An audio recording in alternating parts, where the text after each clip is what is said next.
మనం పట్నాల్లో ఎంత విలాసవంతమైన జీవితాన్ని గడుపుతున్నా, ఎంత డబ్బు సంపాదిస్తున్నా, ఏదో ఓ క్షణంలో మన ఊరు అలా గుర్తుకు రాగానే మనకే తెలియకుండా కళ్ళు చెమ్మగిల్లుతుంటాయి. మీలో ఎంతమంది మనస్ఫూర్తిగా మీ ఊరిని వదిలి ఆనందంగా ఉంటున్నారు చెప్పండి? అదేంటో గాని చదువు పూర్తయిన మరుసటి రోజు నుంచి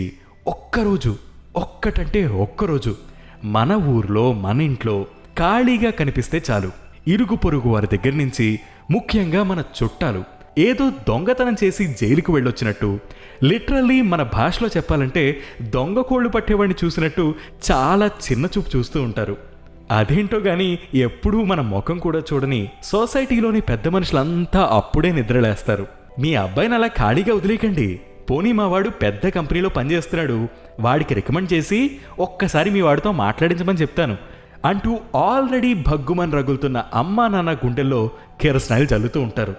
వాళ్ళ ఫీలింగ్ ఏంటంటే ఏదో ఉచిత సలహాలు ఇస్తున్నామని బిల్డప్ ఇచ్చి పేరెంట్స్ దగ్గర మార్కులు కొట్టేయాలని. కానీ మన ఫీలింగ్స్ ఎవరు పట్టించుకుంటారు చెప్పండి? ఇంట్లో పేరెంట్స్ ఫోర్స్ వల్లో లేదా వాళ్ళు బాధపడతారనో మీలో ఎంతమంది మీ ఊరికి దూరంగా వచ్చి ఉద్యోగాలు చేస్తున్నారు చెప్పండి?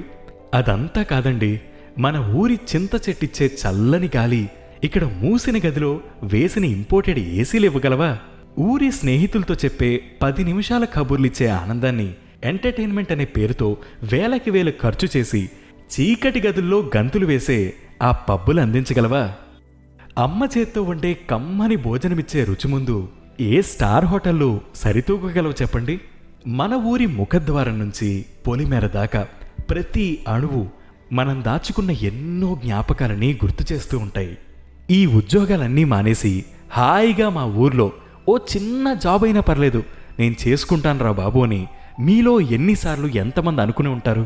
సుఖాల్లోని ఆనందమైనా కష్టాల్లోని కన్నీళ్లైనా మనతో ముందుగా పంచుకొని నిస్వార్థంగా నిలబడేది మన ఊరి మనుషులే కదా.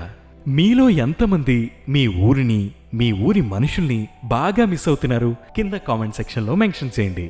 ఇది ఇవాల్టి పాడ్కాస్ట్. మరొక ఎపిసోడ్లో మళ్ళీ కలుసుకుందాం. అంతవరకు సెలవు.